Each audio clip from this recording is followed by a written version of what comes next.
Hello, everybody, and welcome back to the Coffee Club podcast. This is episode 111. 101. We didn't... No. Oh, wait, we're going to 11. Olli just wasn't listening. I wasn't listening. I wasn't paying attention.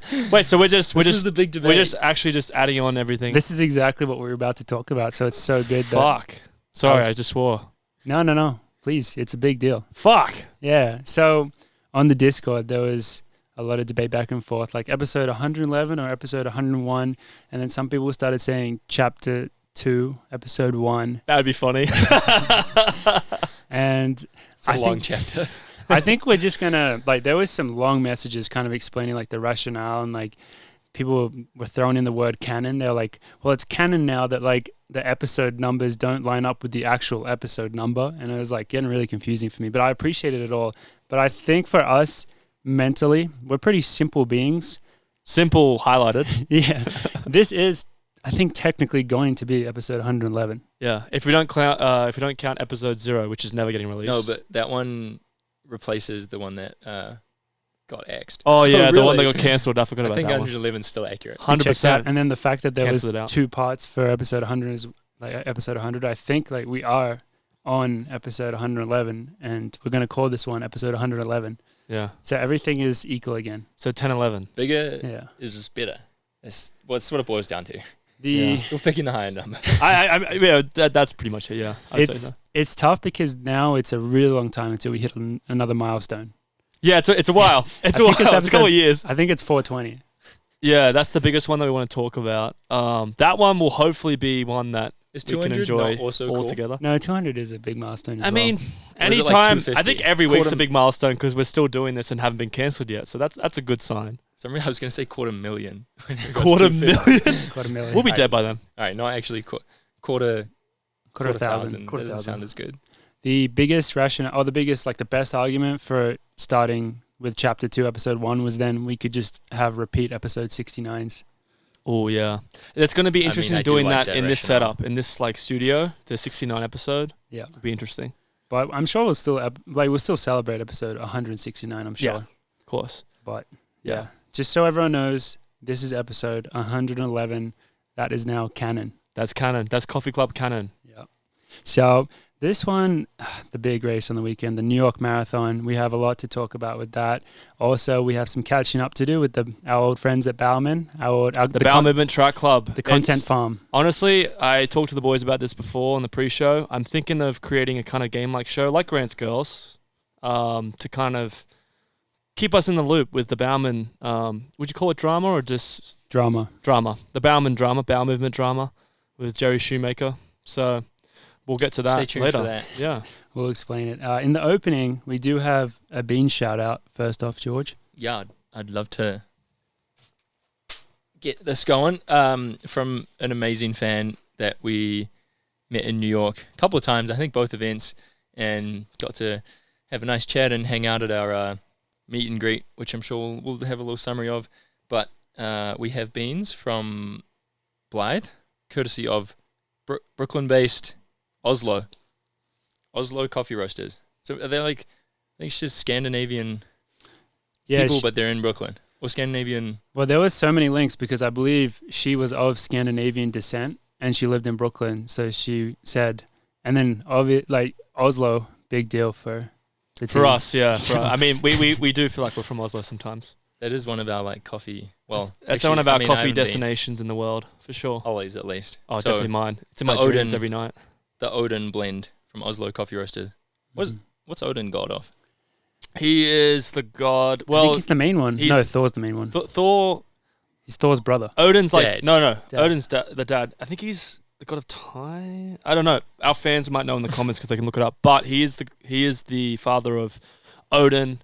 Father of Odin. Father of Thor and father of a few other gods. I think He's a big deal in Norse mythology. Yeah, It's a pretty big deal. I'm sure there's some Marvel fans that watch it and follow that, but in Norse mythology, he's like he's the big guy. Whereas Thor's probably the most powerful god. I think Odin's the one that's the all-father. I think he's the father of all of them. That's So- not good as fuck, actually. So very excited to try those. And a lovely note. So Yeah, really appreciate it. appreciate it. Yeah. Thank you so much for that. And along with that, we had another fan by the name of Victor who came out to the the meet and greet on Sunday, the cheer squad. Thank you so much. He passed along a recipe for Olli, which I will now hand to him on air. It is for vegan cacio e pepe. And he told me to tell you that it's super unhealthy, so you'll probably like it. I can see the unhealthy parts of it Per coming request out. from Olli. Was that in episode 100? Yeah. That's part one. That's part of my my New Year's resolution, which is still very far away because we're in November. But I do want to eat one vegetarian or vegan meal once a week.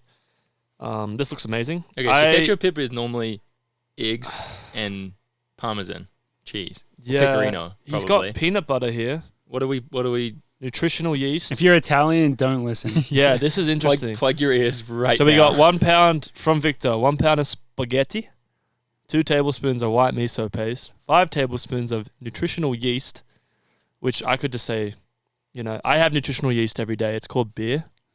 I'm just kidding. 1/4 of a cup of peanut butter, olive oil. 1/4 a cup of peanut butter. That's a lot.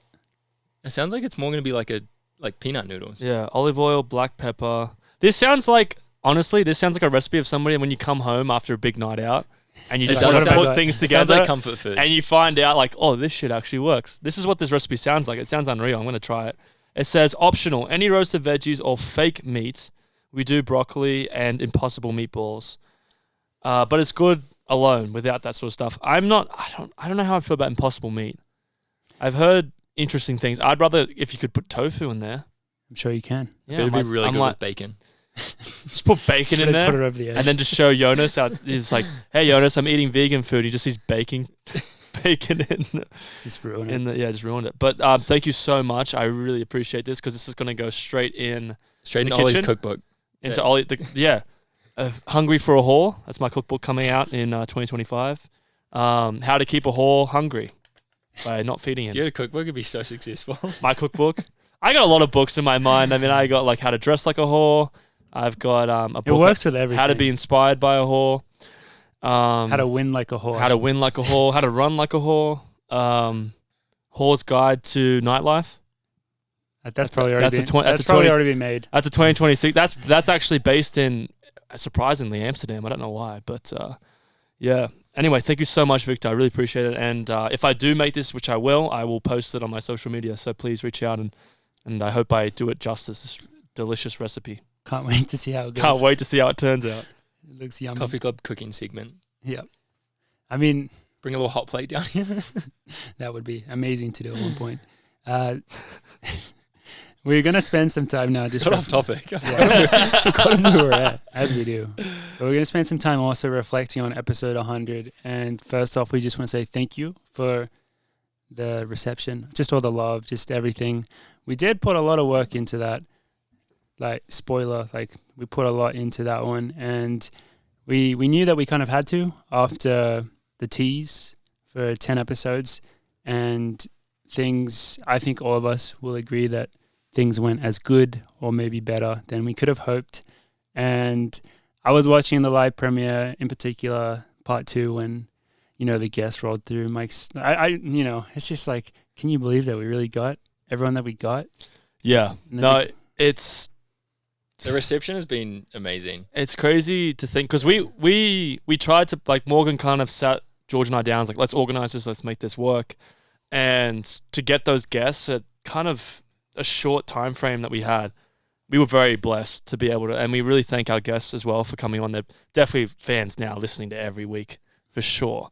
But we just got all people that don't listen. Yeah, which is great. No, I just can't get over the way we set it up. Obviously, a huge thank you to Morgs and George just for like getting everything rolling.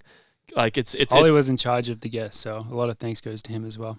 That was the easy part, because for them, like, the hardest part I think was scheduling it, because we were lucky enough to get guests from like all around the world. So scheduling it time frame wise and filming that section of it was quite hard. So as George and I know, the editing of it would have been an absolute mountain of a task. But Morgan always delivers, and he definitely executed it very well. So he's blushing right now. Oh no, I have to say, I think I kind of told you guys this already, but it was almost a catastrophe. Yeah, yeah. For the listeners, some insight. So Jakob, he was being FaceTimed on my phone, and I didn't have his number saved. I just had so on the FaceTime at the top, it just said his actual number rather than his name, like his contact. And when I initially rendered the video, it was still in there, and I didn't realize. And I had it fully uploaded to YouTube and everything. And I showed it to Austin Rendon, our friend that was visiting last week, and he was like, "Yeah, by the way, you were just you're gonna destroy Jakob's life by leaking his number there. Good job." And I was like, "Shit!" And so then I freaked out. I still had a couple of days at this point. I freaked out. I cut out the sections where I thought his number was, which is the start and the beginning of the call, which makes sense. And then I re-rendered it, re-uploaded it, everything. I'm like, all right, good to go. And then I was still feeling really nervous. That threw me off a lot because... As it would. Because then I was like, it's a long video and there's a lot of cuts and stuff. So I was like, oh shit, if I have messed up any of these cuts, it's going to be kind of weird. So I had it uploaded again. And then the night before, I sent it over to Tom Wang, and I was like, please just, review it one more time because I'm feeling pretty nervous about just everything.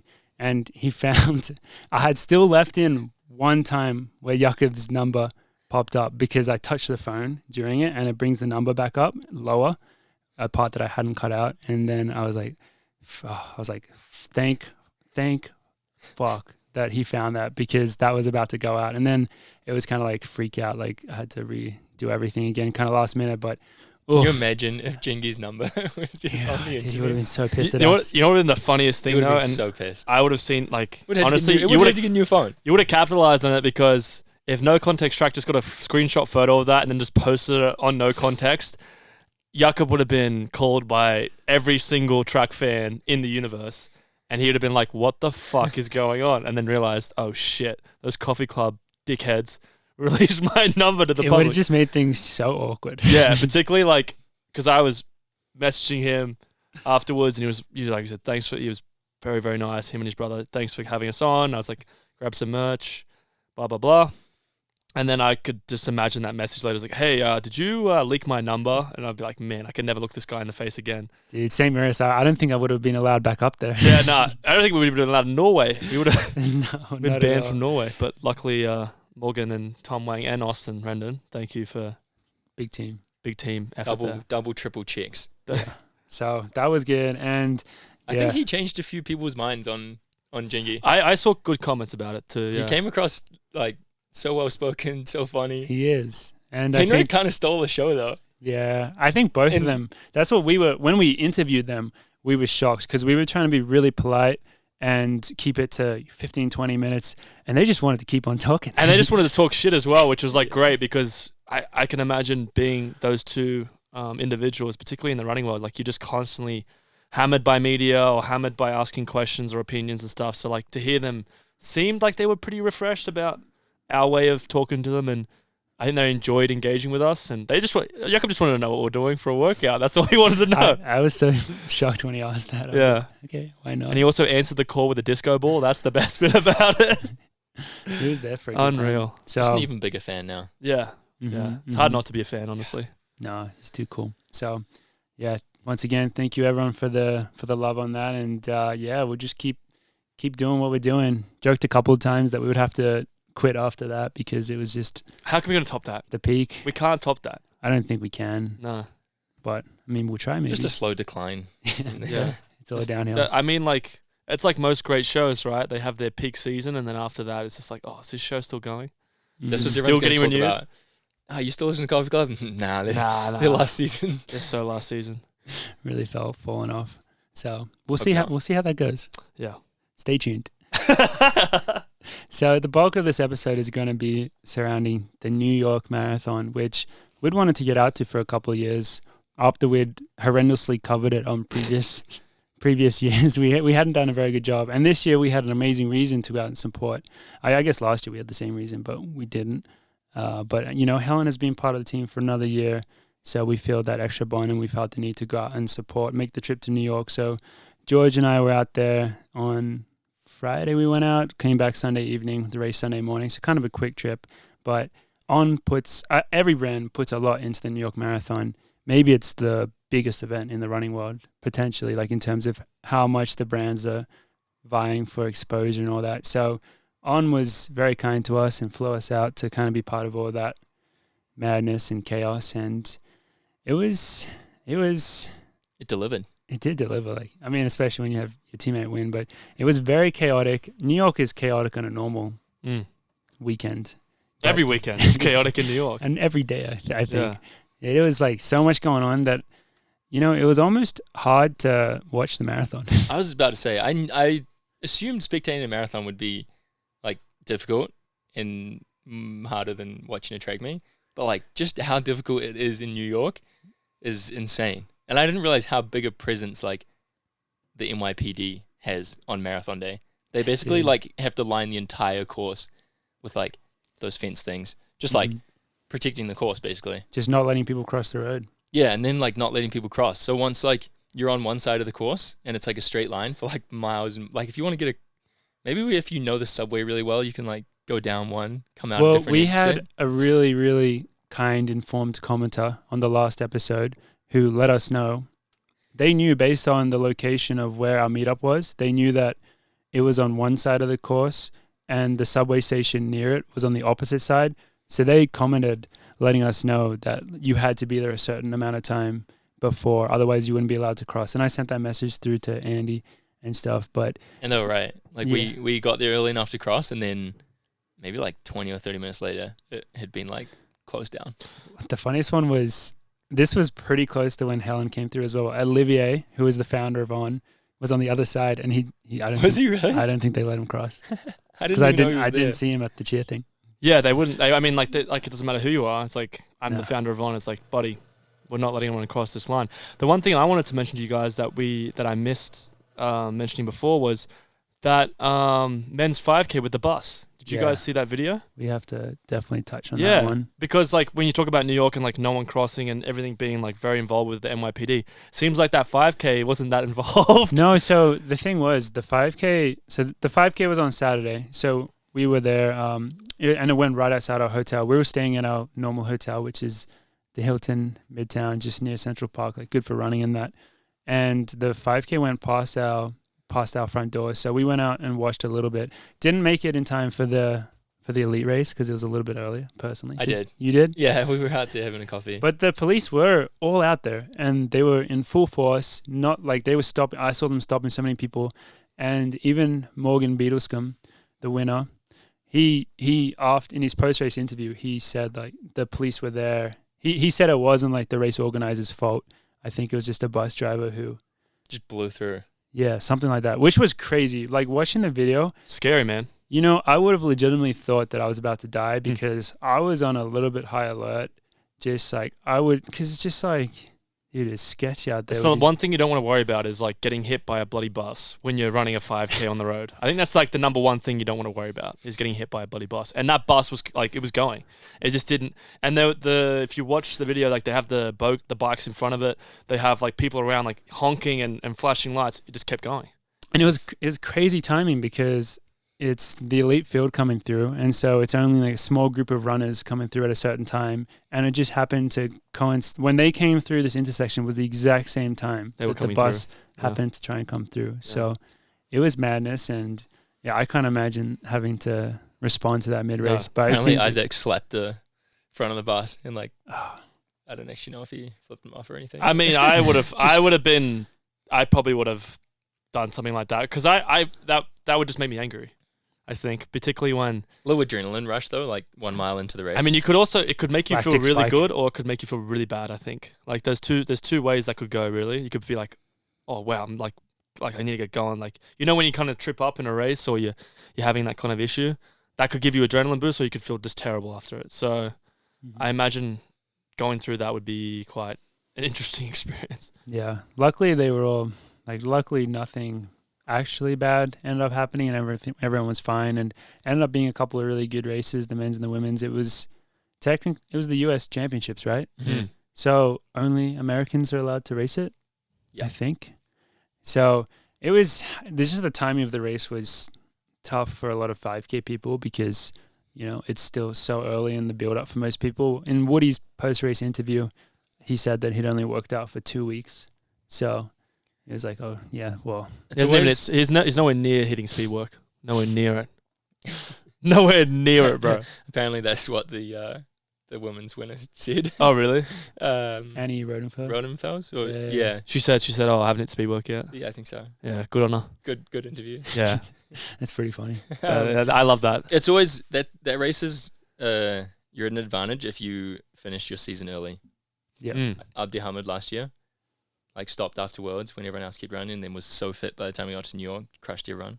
And then Beetlejuice this year, I think he didn't race after USA's. Mm-hmm. So just like if you're back into it slightly early, you just have an edge over the field. Yeah, you just got the fitness, and that's what it comes down to because I think it's a pretty standard course, but then the finish is really hard. It's a lot of uphill, so it's tough. And yeah, Morgan had a fat kick. He was kicking against, is it Ahmed? Mm-hmm. Yeah, who's very talented, Hoka athlete, and it was a really good finish. Woody, I think I was watching Woody and I was just waiting for the big kick down, and then it just didn't come. So I was like, okay, well, he's just not quite there. Like, it makes sense.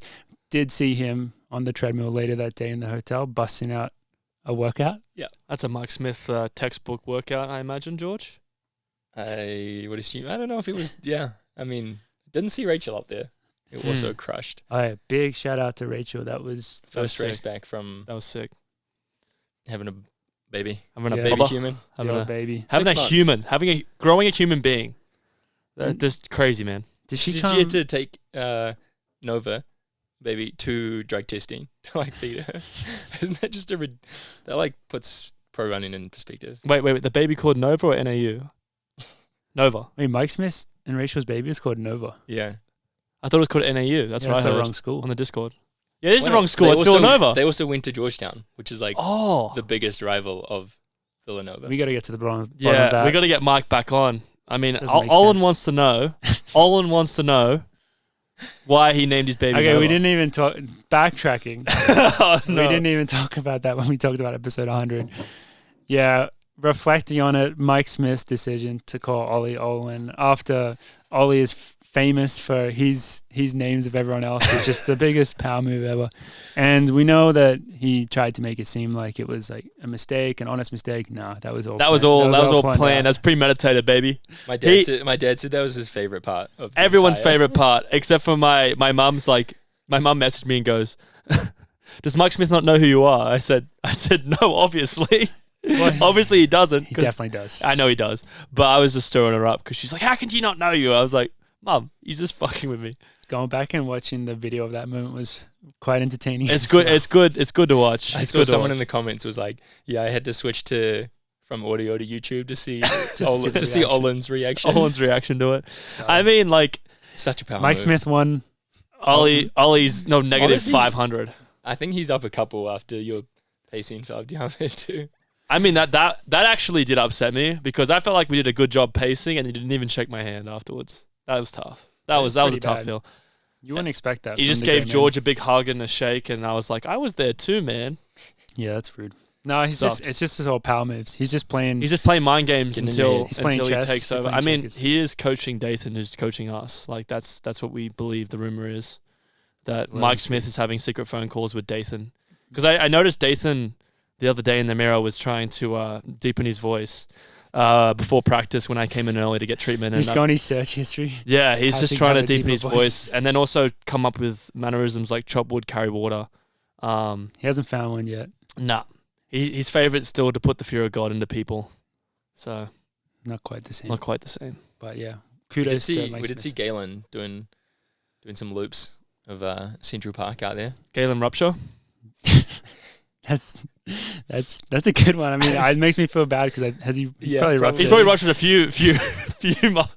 So I just feel bad for him. But Yeah. yeah, our Saturday we were doing a nice little progression run. Was it Saturday? Yeah, Yeah. we did. That was Saturday. And there was a lot of people. Yeah, thank you. We saw people out there who was like, "Yeah, go Coffee Club." It's still the same old.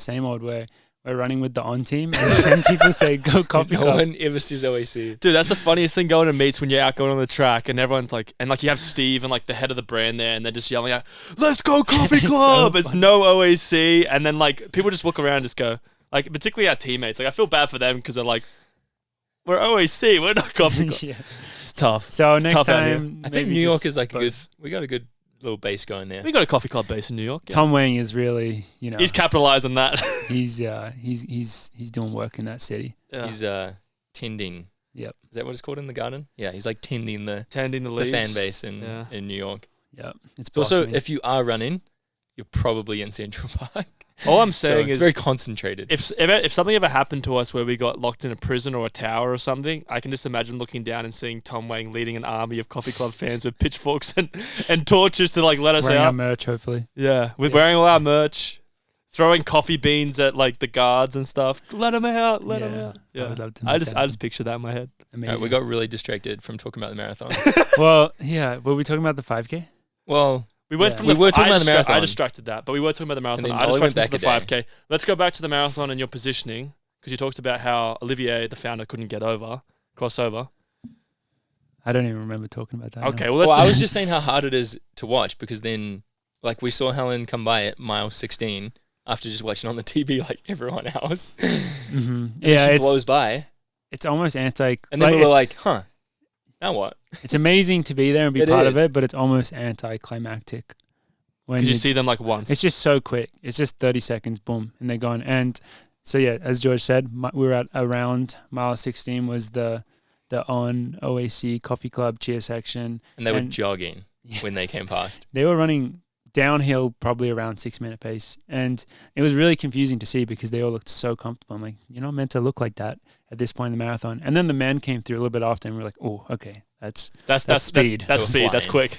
All single file. Yeah. No one strung out. The women's race looked really fun. For you, yeah. That's like, definitely your type of race. If I was going to run a marathon, it would be like, all right, 24 miles of like just probably slower than every single long run Hellen has done in the last like 3 months. Mm-hmm. Chill for 24 miles and then big freaking kick down. That's what everyone wants to see anyway. Yeah. Here we go with the... She's only run Boston and New York, which are the two, maybe like the only two unpaced marathons in like the whole world, apart from the Boston Olympics. Has paces, doesn't it? No. Boston, New York, and the Olympics. Okay, yeah. So she's until Berlin, Chicago, London, definitely have paces, right? Yeah. Yeah, I guess because they don't try and run the world record. Yeah, they're fast courses. So what I'm saying is, when I start my marathon career, it's going to be in New York or Boston. I learned a fun fact. And if it starts out fast, I'll probably just not do it. I don't know. Just drop out. Yeah, until I get a slow one like that. Just keep trying. Be like, all right, I'll be back next year. Yeah, when we jog one, I'll come. Yeah. What was the fun fact? The fun fact was when I was watching it, I saw that Hellen Obiri shares a birthday with somebody very special. Not this. Taylor Swift. Yeah, that she's was a Taylor. funny. Is she a Swiftie though? Is that confirmed? Does she know who Taylor Swift is?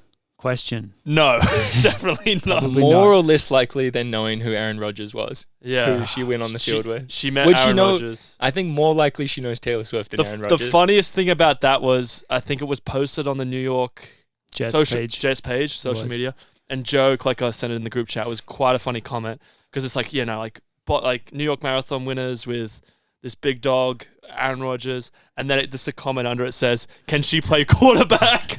Yeah, I don't know what the situation is at the New York Jets. They're not doing well with the quarterback. Did you see Scott Forble's tweet or something that Joe said? Oh, yeah. Forble tweeted, this is the closest Aaron Rodgers been to a championship since 2007 or something. See, I don't like that because I actually personally, I like Aaron Rodgers. He's going through a rough time. He's had an Achilles injury, but apparently he's back throwing a ball, so good for him. Anyway, this is not a football podcast. Let's get back to the gist of it. How amazing is it to win Boston, New York? That's pretty crazy. Looking like in the same year. The same year. First, I don't know, if it was first person or first woman to do it since, was it 89? 89, I think. Yeah, incredible. Very incredible. Particularly, how many marathons has Hellen done? 3 now. 3. And she's won 2 of the biggest ones you can possibly do. Yeah, and this one was, all the big marathons have this, the fields are stacked. But I would say I was a little bit scared having G'day sitting right on her shoulder. I would be as well. She just ran 14:05 6 weeks ago. Yeah. It feels like. She's got a crazy half marathon to her name and already a good marathon to her name as well. So it was a little bit scary, but I think Hellen was very composed. Apparently later that night, I think the CEO of On asked her, he asked her, so in the morning, what chance, or maybe it was during the race, he said, what chance did you think you were going to win? And she said, 100%. Well, I love Hellen. So she is an absolute badass. Sharon also looked amazing. Credit to top 3 champ. again. That's incredible achievement as well. What I didn't get though was I swear I'd seen Sage run 800s this year with more people in the field.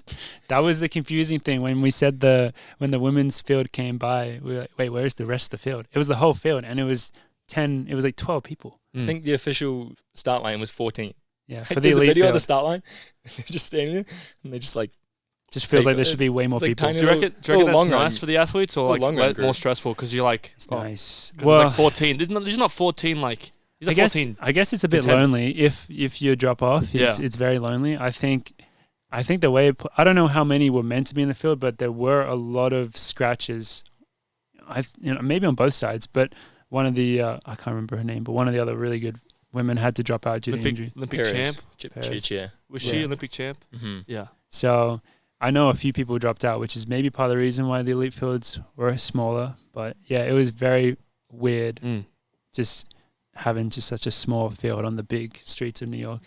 So that was an interesting thing. And so, yeah, we watched them come through at mile 16, and like before that, it was a meet and greet essentially with the fans, which was cool. Getting to meet them, handing out Hellen shirts got the Hellen shirts. Snapped up. Yeah. Thank you to everyone who came and got them. There were definitely some just random New York people who would come up and be like, were these free? And I was like, what do I say? I know you're not a running fan at all. I know you don't care. You should possibly. You should have had to name. You should have named the person on the shirt. Name the person on the shirt. That gets them a free shirt. Who is that? The funniest thing was there was a dad in there with a son who's probably 4 or 5 years old, and he came over and took a shirt, and I thought he was gonna get one for his son as well.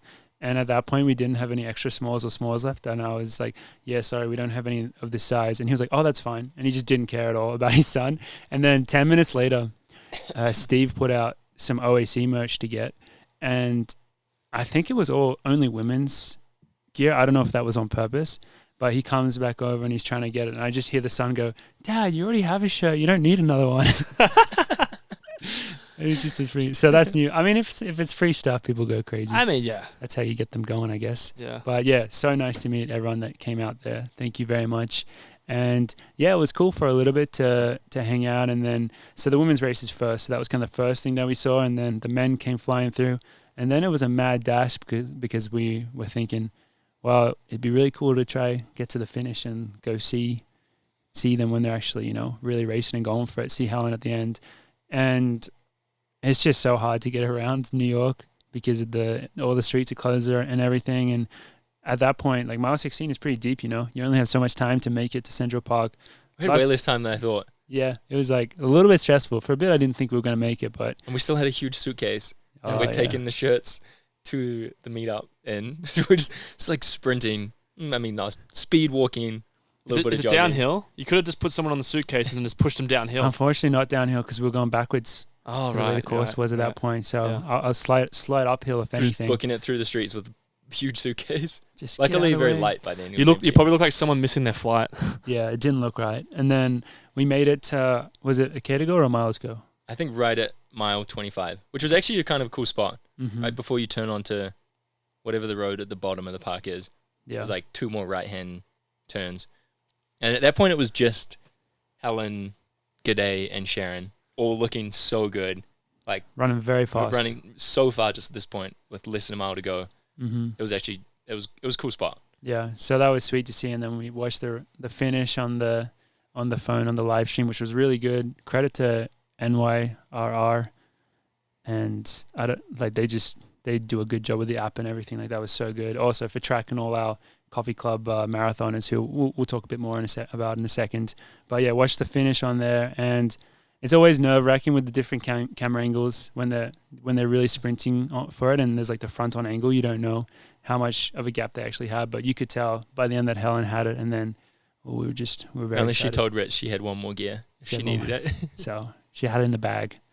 So it was locked up already. It was very cool, very exciting to be there for that moment. I mean, we were there to support Hellen, and I mean, she knew that we were there. It's not like we really got to see her that much. We saw her a couple times before, like once before, once after, which was really cool. She had her family there and stuff. So She was in race mode.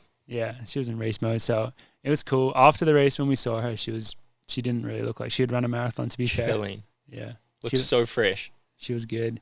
Dad was asking, like, were there any other, like, did On have any other runners in the race? I was like, no, just Hellen, just the winner. Only needed one. It is crazy though. I imagine when you're like in New York watching like one of the biggest marathons in the world and your teammate wins that marathon. It is kind of crazy because that's like, I mean, a lot of people go to the marathon and maybe they hope for a PB or like a top 10 finish. Or just to finish. Yeah, just to win it. And like you're there for that and to celebrate it with a teammate is pretty crazy. Mm-hmm. It's just a pretty cool experience that we are very lucky to have, I imagine. So it was cool. And the men, came flying past not long after. I can't remember his full name. Tola? Tamarit Tola? He won Eugene Marathon, right? I believe so. And he ran 2:04. Yep. Here in New York, which was the record. And to be fair, it was beautiful, beautiful weather. Yeah, which is what made it even more interesting that the wind were going so slow. But yeah, he absolutely crushed it. And a lot of people, we're kind of at the point where, I don't know if this just means we're getting older, but we know a decent amount of people that are like running the marathon. Like our friend Andy Butchard was there. Unfortunately, not his day, had to drop out. Cam Levins also didn't have a great day. I think we were pretty excited to watch him after his recent performances. And in the top American was Footsum in the end. Yeah. So it was pretty sweet. Rip. But got taken down by Cheers still. Was that Chez's debut? Yeah, I think Ches was 8th and Footsum was 10th, maybe? I think Ches ran 2:11. Funny because they used to... Something like that. Yeah. I feel like go head-to-head in the NCAA a lot. Dude, they used to go head-to-head in Foot Locker back in high school. Back in high school, you're right. 2 years Crazy in a that row. they're still running, eh? Yeah, Awesome. still going for it. And 7th place, I don't know if you guys know him, Ilyas Aouni. I don't know if I'm saying his name correctly. He ran at Syracuse when we were there, and now he's Italian, so he's back in Italy. And he came 7th, which is awesome. I was speaking to him after, and he said he had a few cramps, and he had to stop 3 times, he said. So kind of wild to still come 7th. And I mean, he's like our age, so it's crazy to see. Stefan Hassan method of just stretching it out. It works. About 30 seconds. It works. Just take a little break if you're tired. tired. Take a little break if you're tired, then just get back into it and win the race. I mean, that makes sense. Like, if you're tired and you stop for a little bit to rest, then you can run faster after that. That's why we do reps instead of just continuous. Why do more people not think of that? I don't know. We're going to integrate that more into our racing. Yeah. We'll pivot. Maybe we'll try that in Boston. We'll run like a hard first half and then break. And then chill. Take a water break. One break and then just get back into it. And then see if we can just make that time up. So it works. But it's just surreal to see someone is our age performing in the marathon in such a high level, because the marathon to us still feels very far away, I would say. I bloody hope so. Still feels very unattainable running a good marathon. Yeah. Which maybe for some of us it is closer. Joe Klecker or Alicia, I don't know. Alicia. Well, Alicia's like what? How old is Alicia? 23. She's young. Yeah, she's still young, so she might have a bit more time. Joe is around our age. Could see it transitioning the next few years. Yeah. Joe's running age is like close to 40 though. Oh God. Don't say that. Well, I mean, you would say the same thing about Alicia because I think that's a strength too. Yeah. That's peak marathon. I would say Alicia would be similar age that's how to Joe's Joe, gonna be so good. Because I think Joe's running age, Alicia running age is the same because they're very similar in the way they train. Do you guys believe in running age? Not really. As a concept? I kind of said that as a joke because Riz loves that term. Well, the funny thing about running age that Riz makes a joke of, because he talks about middle distance running being like a young man's game. Jake Wyman was 28 when he won his first world championship. Yeah. That's pretty... What's his running age though? His running age? with all the cross training and other stuff that he does, he's probably like 16, 17. He's been running, training hard forever. Yeah. Nick Willis said he's PB at 30, low 30s, or maybe 30. That's actually true. He had a crazy stat, like, you know how he broke 420 years in a row? His, like, fastest mile was, like, the 11th year or something. That is interesting. Yeah, Nick Willis. And he was amazing when he was so young as well. And he was always training solid, I believe. I think we won't know until we're, like, bordering on retirement, all of us, and we'll... You don't know until it's too late. Yeah. I mean, that is a true thing. That's fair. It's like, I don't think anyone in the running world, unless they immediately retire after winning Olympic gold, ever, like, has the the awareness to be like, yeah, that was probably the best race of my career. I'm probably never going to run that fast again. I mean, I think Ritz still thinks that he gets to run the best race of his career. It's still coming. It's still coming. I mean, that's just the mentality. You Every always time. think you're going to keep improving, and the harsh reality is that at some point you peak. Every time there's a new spike or shoe, Ritz just goes, "Oh, good God, man! I could have run 12:47 in these right now. Put them on." And he just literally, he always needs his size, and he's just wearing super shoes everywhere. He's probably like, "Oh, there might be a comeback here. Who knows?" Do you think that's a strength or a weakness of, like, runners in America and or Europe going to the marathon only when they think they're done with the track? Like, does that make? Think it's not a strength. No. I think if we trained to be marathoners 5-6 years ago, I think you can start younger than people think. Obviously, like, okay, Hellen and G'day, incredible track records. So, but then like Kiptum's like 20 years old. Yeah, that's the thing. And I don't think he's ever run a track race in his life. He says he's 20. I would argue he might be older. Yeah, I think he. But in general, I think it's interesting because it's also the concept of you could be amazing on the track and then never be good in a marathon or on the roads. It just depends on the type of athlete or vice versa. So, I mean, like Conor Mance, for example. Well, he's just pretty good at everything. He's pretty good at everything, but I would say in the marathon, everyone knew that was kind of his trajectory and he was going to get more success on that than the track. Emma Bates is a good example. Always been very, very good in the roads, but not so much on the track. She's mentioned that.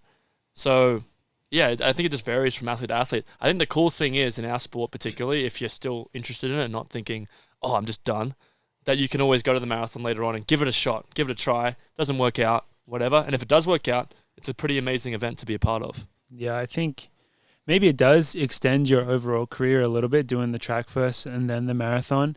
And I definitely grew up with the idea that that's almost how you had to do it. Looking at, say, like Gabra Salesi or Bekele, that was just the thing. You would just you would do track, and then when you felt like it was time, you would move up. But I think we see so many younger athletes now who they're set on running the roads from when they're young, and I think cashing in. I think you cash in. I don't think you need to be necessarily older. I think you need to have a good amount of training behind you still, which if you've had a long, successful, consistent track career, then yeah, that probably, lends itself pretty well into the road type career. But I don't think you need that. So I think at some point running like a lot is beneficial no matter what. Like if you just are training a lot for the track for like 10 years, that is still going to benefit you once you go to the road. Yeah. And I it's believe what's going to make Clicker so good. Yeah. Like he already runs borderline some marathon training now. That's what I was going to say. Few years. I really like his believe transition's going to be pretty easy. I think all of us could run a very fast half marathon. Like how different would we train if we were training for a half marathon? Not that different. No. I mean, Kerr's an example of that. Mm-hmm. He ran a half. Even though it was downhill, he ran a half. Don't give him too much credit here. No, but I'm giving him credit for the fact that he actually ran one. I'm not giving credit for the type of half marathon it was. 63? 63, 64 or something.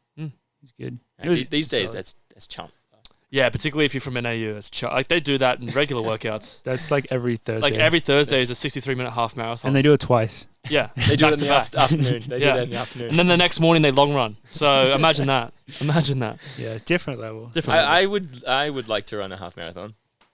I would like to the marathon. As well.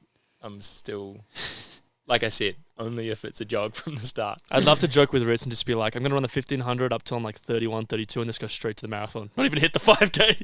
Straight to the marathon. It could happen. You never know. Or hit the triathlon. Who knows? I would love to see that transition. Yeah. I think you'd be scary good at it.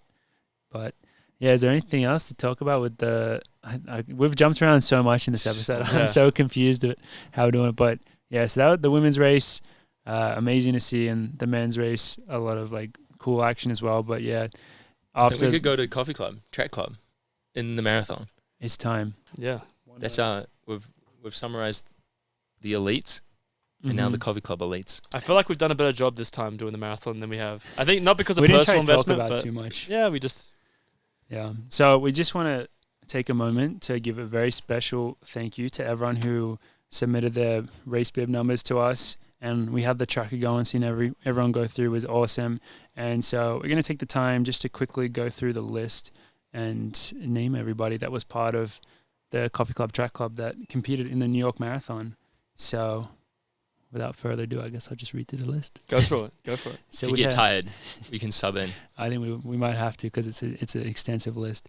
So shout out to Rosemary. Should I do first and last? Or Do is that first and last. First and last. Just in case we have same name people. Now I'm scared because we're gonna definitely fuck up a lot of these names. We'll put a disclaimer out. We're probably gonna fuck up your name, but We'll do our best. that's a term of endearment for us because we fuck up everyone's name. So if we do that, we apologize, but just know that we love you. Yep. So we had Rosemary Dooley, Gabrielle Weinstein, Maria Geyser, Kyle Massa, Ben Puffer, Jacob Saxon, Aaron Munns, Chris Smith, Max Jaff, Morgan Richmond, Chris Black, Andrew Matina, Renee Fippen, Stephen Hahn, Sam Stolkup, Rachel Keranen, Christopher Han, Matthew Massey Phelps, Emily Trigdo, Emily's mum, Barbara, Albert Marbin, Neil Billig, Chiqui Chavez. Thank you, Chris. Thanks, Chris. Sorry you didn't achieve your goal of sub 3 hours. You'll get it next time. Aiden Turpak, Isabel Zimmerman, Eric Barber, Michael McCormack, Kevin Chu, Teddy Brodsky, Kevin Joffili. Now I hand over to George. There's so many people that have run a marathon that we haven't done. Yep. Cameron Peters, Terrence Nexdorf, Michael Given, Ryan Dunning, Nick Schollmeyer, Riley Gardner, Catherine Wustenfeld, Ivy J. That's a dope name. Cassidy Ray Viola, Seth Slavin, Alexandra Ace Chimento, Ellen Eda, Aidan Bustillo maybe, Maribeth Fair, Paul Vanderveld, Coriana DePiece, Nick Chan, Flannan Hehir, Eric Zelina. Ollie, you want to finish this off? 51. Oh God, I'm going to be the worst one at this. We're on 51. What a list. Tara Mergian, Spencer Norman, Brian Buttigieg, Mark Hatley, Pete Buttigieg? Eric Kowinski, Christopher Martinez, Matt Barron, Andrew White, TJ Morales, Sarah Tully, Adam Wardham, Jordan Kervin, Logan Hughes, I'm so bad, I'm so sorry, Amy Kim, Travis Hinton, Peter Bergman, Colin Doon, and Garrett Lee. So I wonder if that's Garrett Lee that we used to race. That's at what I would Illinois. love to know because I just saw that name and there was a Garrett Lee we used to race against in college. If it is, please let us know. But to everybody that submitted their bibs, and just for being a genuine fan, thank you so much. It's awesome to Welcome to the team. Yeah, welcome to the Coffee Club TC. You're an official part of Coffee Club TC. Lifetime membership. And guess who's part of that now? We have Jingy, we have Jake, we have all the world champs and Olympic champs in the 1500. So you're in a pretty cool team. But in general, thank you so much. It's pretty amazing to see. Oh, man. If we had one more person, we would have had 69. God damn it. That's a real shame. Well, we'll hit that goal next year. So if you guys are listening, we need 69. And if we hit that, then we're just going to say it's 69. Something to work towards. Yeah. So, yeah, thank you so much for everyone for being part of the team and just for coming and hanging out with us, everyone that we saw. Very nice to meet you all. And, we had a good few days in New York, huh, George? Mm-hmm. We did. No, I loved meeting all the fans. It honestly just blows my mind every time that we... Very special. That we have fans. That they're real people, not just bots. Yeah, and they're some just of not their, bots from some of their knowledge of the episodes is outstanding. That's unreal. Yeah. Like their inside knowledge of episodes from like the last year or two. It's so fun. Oh yeah, we got to meet Shawnee T, the creator of the Mike Smith list and also the Jingy list. Oh wow. So the mentions list? Like the Mike Smith mentions, yeah. I That's think awesome. I think it was Shawnee. But so just because these are also people who are on the Discord. Mm. So it's like, that's the online world, and then it becomes part of the real world, and it's crazy. And It's pretty cool. It's pretty cool to put that together, Yeah. Yeah. But one thing that we should give a bit of an explanation on is a little bit of an Olli update, because Olli wasn't able to make the trip out to us, and unfortunately, I mean, it's a bit of an unfortunate circumstance, but Olli believes strongly in transparency, so he'll just kind of explain his situation. That made it sound really dramatic. I didn't know how to say that and not make it sound so dramatic, so I apologize for making it sound so dramatic. No, it's okay. Just to defeat the rumors, no, I was not at a hot dog eating contest in Netherlands. That was incorrect. Was that a real thing that was going on? No, I just made it up. Okay. I just made it up. Would I you thought have it'd be funny if like my OAC people or my mates, I messaged them in the group chats, like if people mention why I'm not there, tell them I'm at a hot dog eating contest in Netherlands, and I don't think anybody likes my message. So obviously the joke didn't land. I think you do quite well though. In the hot dog eating contest, man, I crush. I love the glizzies. Let's continue on to something a bit more serious. I'll give you guys a timeline, but probably about last week, everything was going great. My OP area, my rectus abdominis was doing great. My pelvis was functioning. What's OP? Osteus pubis. Oh, yeah, sorry. Yeah, it's good because then people wouldn't know what OP actually meant. But everything was going great. Workouts were going well. I was getting a bit sore on the glute. So I mentioned that to Dathan. He's like, let's go see Kurt. Let's just make sure everything's kind of in the right situation. Kurt did all the appropriate testing to check if anything was issue bone-related wise. And it was all good. And I felt comfortable. And he's like, let's just needle it. Let's work on that area just to kind of work it out, flush it out. Should be fine, though, moving forward. And then we had to work out the next day. I was a bit sore in that glute area on the right side. But the workout was great. It was really great, actually. It was a very good workout for where I am. And then I finished the workout, and then the cool down, I couldn't walk, which was obviously a sign that something was wrong. And we were fortunate enough to get an MRI that night and found out that I have a grade 2 sacrum stress reaction. So the good prognosis is from Dr. Cabalas, who's unreal. I've seen him again. I'm sure he's sick of me by now, but because he's obviously seeing me for my osteus pubis situation. The good prognosis is we caught it early. It didn't lead to a fracture. It's a grade 2, which is like pretty mild when it comes to this sort of thing. This is my first ever bone-related injury. So it's like a bingo card. You're kind of ticking off all the ones. I've got a tendon muscle issue, and now I have a bone issue. So hopefully nothing else. I've ticked off my bingo card. But it's tough because I felt like I did everything right, and I felt like I was cheated. I was getting treatment. I was doing the rehab. I was training well. I was going to see treatment when things would come up. I was being much more vocal in communication with Dathan. But I think he and I both agreed that it was a bit of an oversight, that I had lost a lot of weight. And when you lose weight like that and your engine is as well as it is, particularly my engine being great for so many years, your body still needs the time to catch up. And I didn't give it that time. And that's a huge oversight on me. And Dathan felt like on his response as well. And I was extremely angry and very upset. And I apologized to my parents on the podcast because I did not tell them till Sunday. And this happened on Thursday. I just couldn't talk to anyone. I was extremely upset about it. And I was very upset about missing New York because that was something I was very much looking forward to. Any time you get to engage with fans in this sport or as an athlete, as a professional runner, it's a luxury and a privilege, not a right. So it was very upsetting, and I'm sorry that I missed all of you there. But it was a well-given excuse. Yeah. I couldn't walk. Much more important things to take care of. Yeah, I couldn't walk. The whole weekend it was a struggle to get around the house, but slowly getting a lot better. Now I'm feeling like I can walk pretty normally. The good thing about this sort of injury is that it'll heal very quickly, and I'll be back worrying about my osteus pubis after this is already finished and taken care of. So, which is a good thing, but I'm going to be working on my nutrition. I've got a meeting with Maddie Olm, who's the lovely Nick Harris's partner and a nutritionist and an incredible runner in her own right. So I'm very lucky to be able to work with her and see if we can fit Mountain Dew into the schedule. Just obviously, see where it fits in that pyramid. Yeah, obviously it's not going to fit in the pyramid, but yeah, pretty upset, pretty sad, and pretty angry. But I've moved on now. It's over. It's time to move forward with it. And to be honest, I'm super fit still. So it's more about listening to Jake Whiteman. It's more about making sure my body is ready, and my body isn't ready right now. And I just need a little bit more time. And I know that this is going to be a good thing for the brain, mentally and physically. And it's November, so I have a lot of time. But it is sad, and that's it.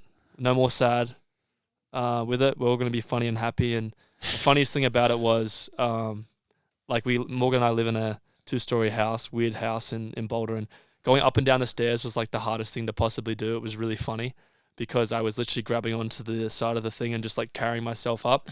And Gus, who has no idea what's going on, Gus update, he would knock me over.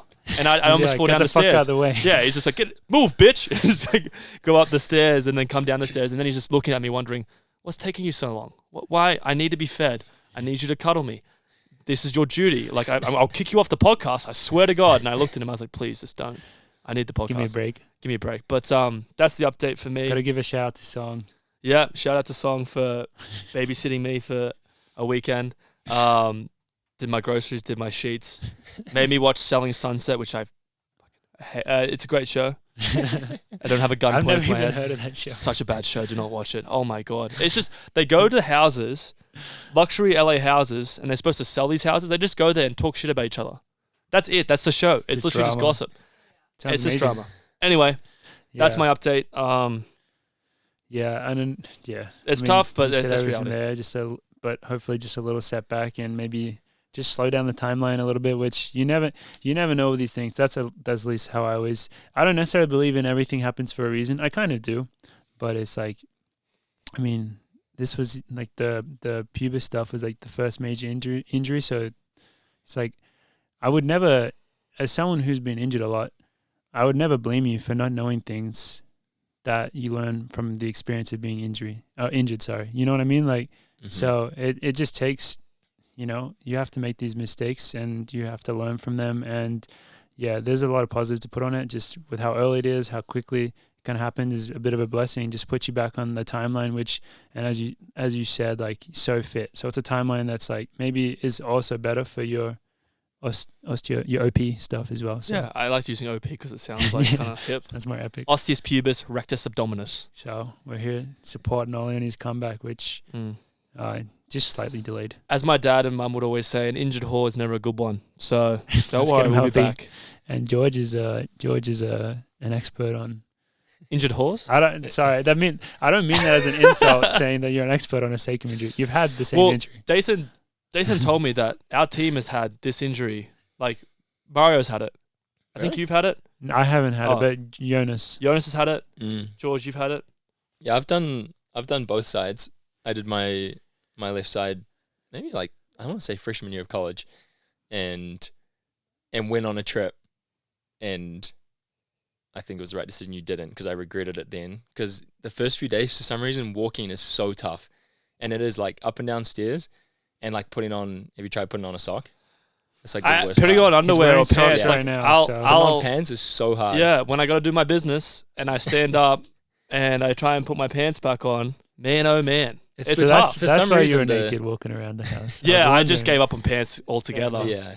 That's the wise choice. Because for some reason, the sacrum test, hopefully no one has to do this, but the pretty sure test is if you stand on the leg that is bad, and it feels great, and you unload it onto your other leg, and it shoots like no other.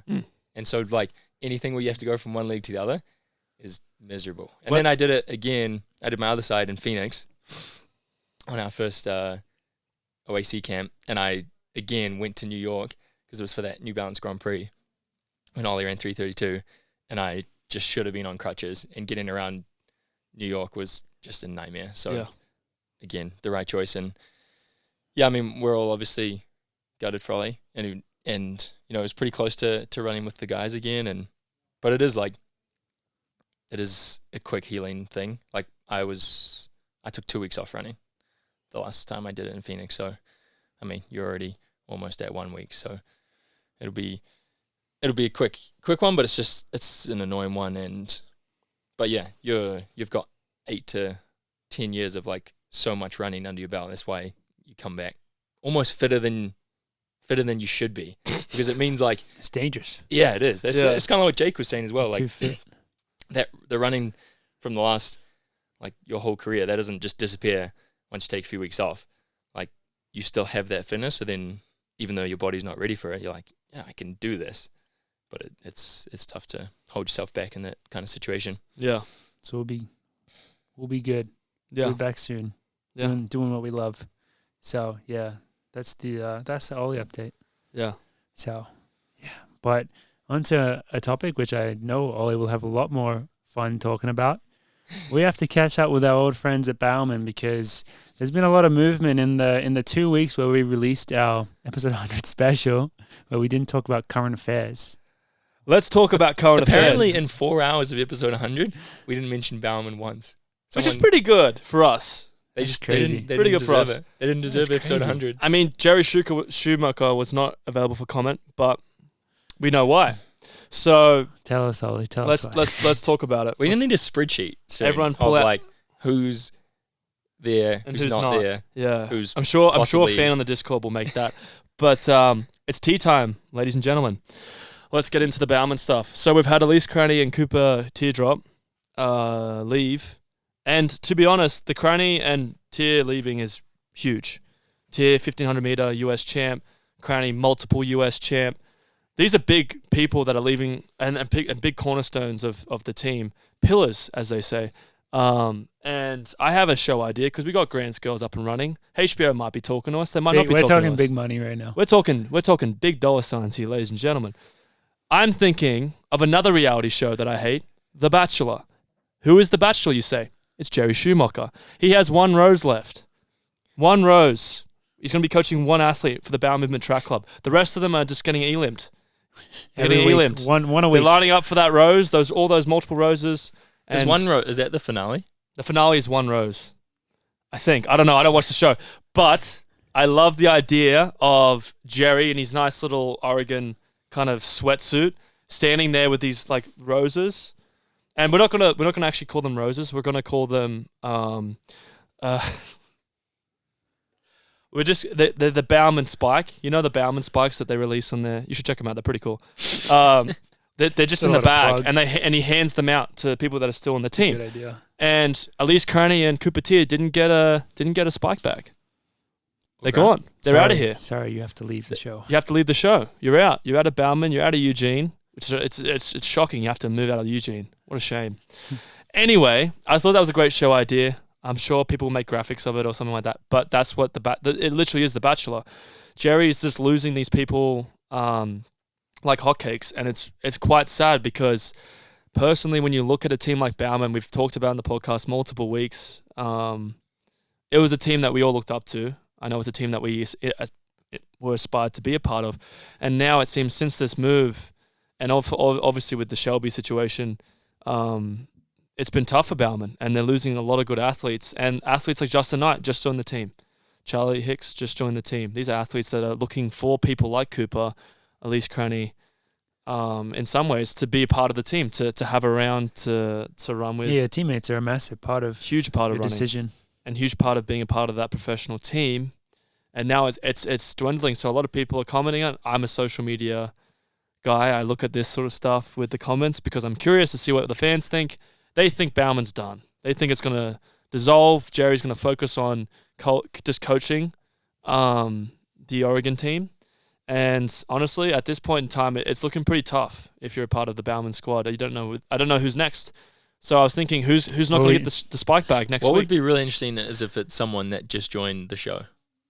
Like like just, a- just like all, this- all of they- a they sudden, were only Justin on this Knight season. leaves and goes to Pete Julian. I mean, you could see it. You could Mhm. honestly see it. I know who's getting the last spike bag, though. Tell us Who's coming back in 2025? who.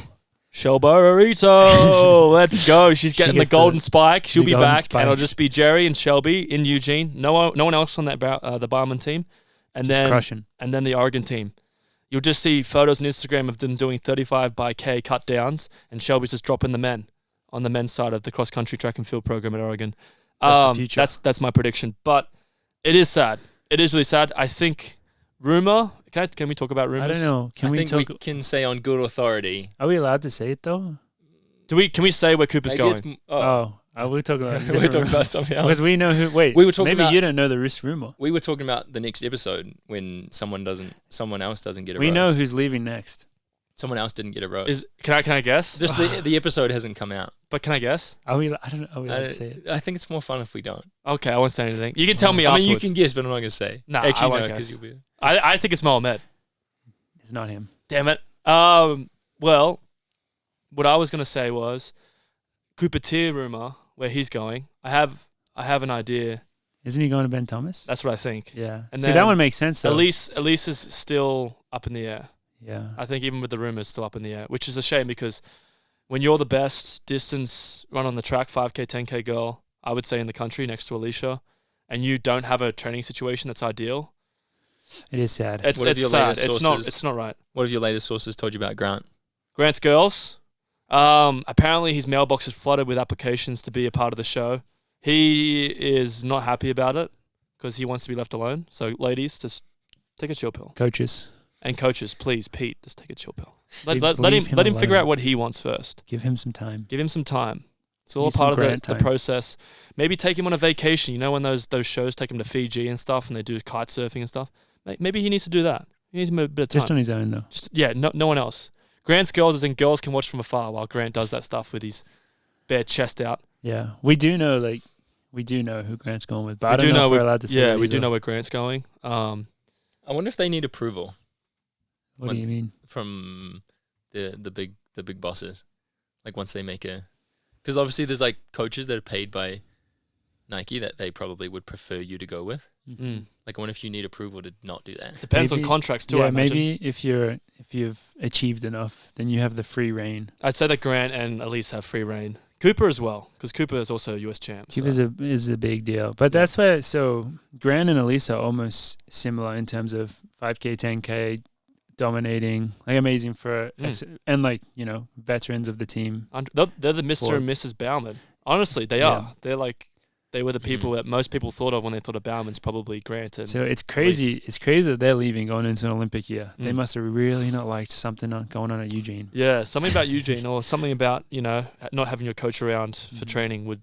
maybe One of those spark two. That. What I'm excited for is to see, hopefully, Grant run Milrose again, which I don't think he's run since he raced you in college. Really? Yeah, I'm pretty Damn. sure that's right. Because Bauman's pretty much never allowed to run Milrose. It's They true. Actually, a couple did run last year. I think. I mean, they it's did expensive flying out of Eugene as well, man.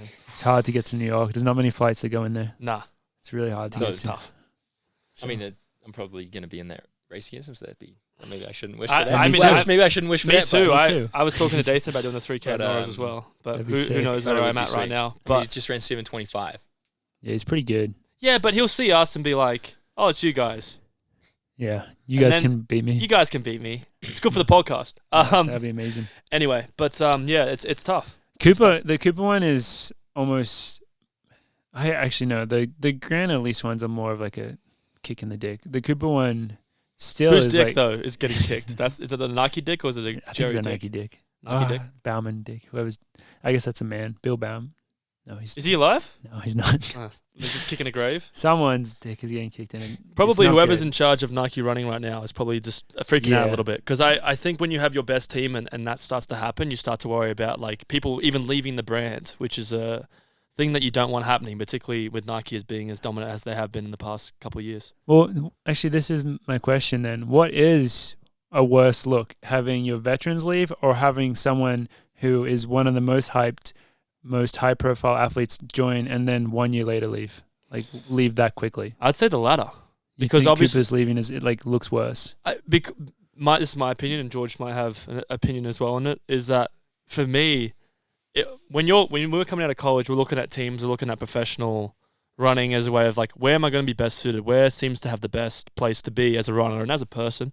If you have someone like Cooper Tier, who was probably very, very well hunted out of college, It's a good way of putting it. and Cole Hocker hunted as well. Well hunted. Well hunted. Well hunted. Prize bulls. They were prize bulls at the China shop. Anyway. What is going to be interesting, I think, is it seems like such a big deal now that, the established people are leaving. Grant's been there 4 years. 4 years, at least maybe one more. But his career is going to last more than the A next long 4 time years. still. So Yeah. the rest of his career will be longer than his stint at Bowerman. Who So knows? like his stint at Bowerman will be like the smaller portion of his Yeah. career, 100%. which is weird to think about. Maybe he'll join some other team. You training In a partner couple of years. announcement? No. Yeah, so we've got an announcement to tell you guys. Grant, no.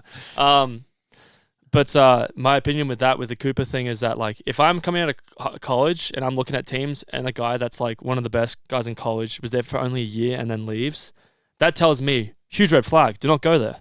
Because you want, like, if it's somebody like Grant or Elise where things could have changed or for them personally. And they might feel like they've gotten what they need out of it. And they might need to move on to a different situation, or maybe because leaving a personal. team after 4 to 5 years is reasonable. Yeah. Even if it's a good situation, maybe you need a new stimulus after that long. Most professional teams will have that happen, I imagine, is even after a contract ending, maybe they don't get the re-signing they want. They want to move to another brand, or maybe they have some personal thing in their life. They want to move out of a certain area.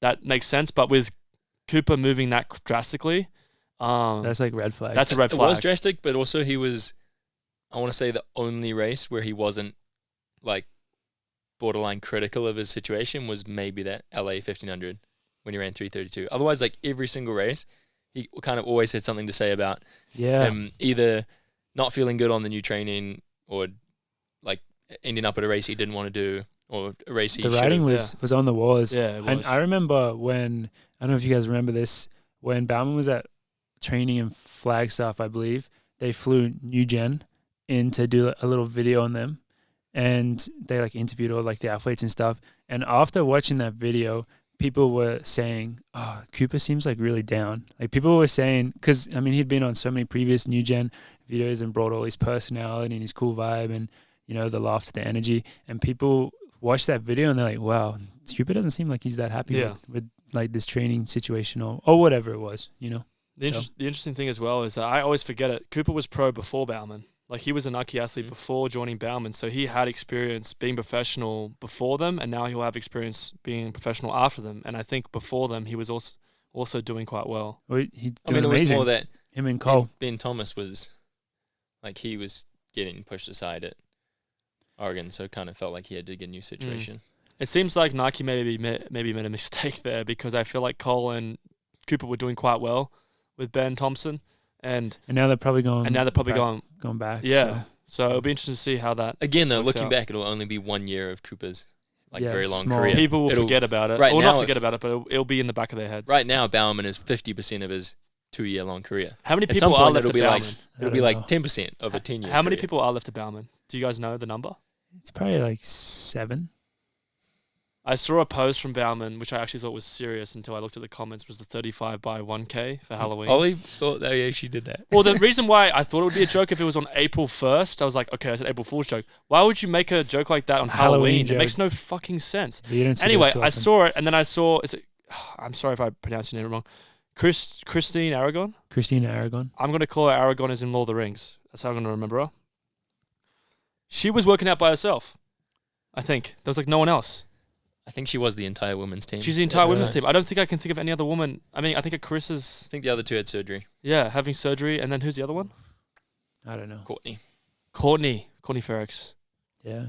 No, it's pretty bleak out there. That's bleak. It's pretty bleak out there. I remember like 2 years ago seeing that women's team and going, holy shit, they'd probably beat me. It was literally like 20 people. Yeah, and they'd probably smash me in every workout. But now there's one girl. It sucks. It really does suck. Yeah, it is sad for them. Yeah. We hope that their training partners can come back and join them. And I stay by my stance about coaching Donovan Brazier. Nike, if you're interested in a coach in Boulder, I got some spare time right now. Hit me up. I'll take you fishing. Yeah. It'll be called the Hallway. That's the group name. And it'll just be a photo of Gus, but not a coffee club related logo, obviously.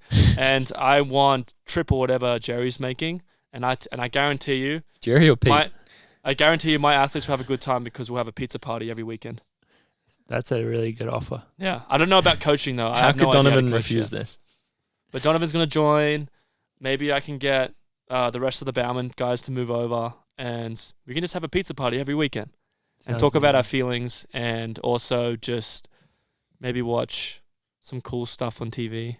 And then we'll train. We'll figure out training. But I'm not with training. Not the most important thing though. Nah, training will just come. For those people that are that talented. Yeah. I feel bad for, I can't remember if we said this at the time, but I do feel bad for Ben Thomas.